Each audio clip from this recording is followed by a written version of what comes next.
talking about naive.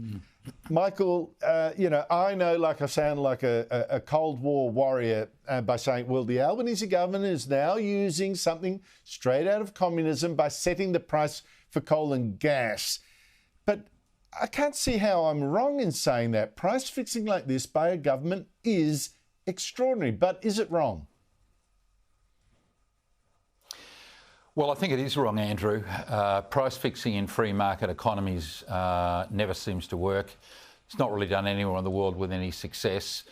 The answer to this whole problem, of course, is supply. You unleash a world of potential economic and business pain on the market when you do this. You can't possibly, I heard their expert talking before, that guy from Credit Suisse who does have a very big reputation, and obviously mere mortals like me just listen to him in awe of what he's saying. But quite frankly, you can never properly compensate these companies for the cost of capital, for the cost of exploration, failed exploration, for example, in many cases. You don't know what happens to people who are thinking about other gas projects in Australia. Do they now look at sovereign risk? You look at foreign companies looking to Australia and now think, well, no, there's risk here. There's risk in Australia. There's sovereign risk.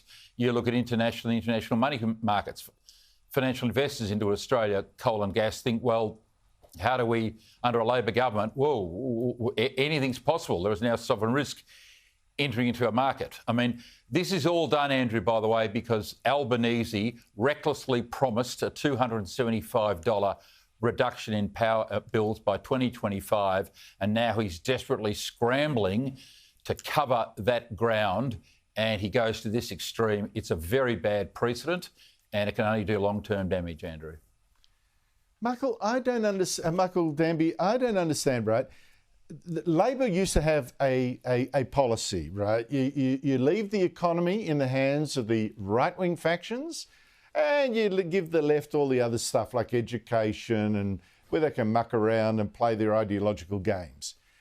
Now we've got a Prime Minister from the socialist left, and blow me down, these are policies straight from the socialist left. Price fixing? How did this happen? Can I resurrect the names of Peter Walsh and Gary Gray and even Joel Fitzgibbon? Oh, yes. Supply-siders. Yep. These are the people of days of yore. We need more supply. I don't know how this is going to work, these price-fixing gambits between Victoria and very jealous states like Queensland and New South Wales who are going to have to supply Victoria with gas at some points when we run out of electrical power, and we need that to generate our power.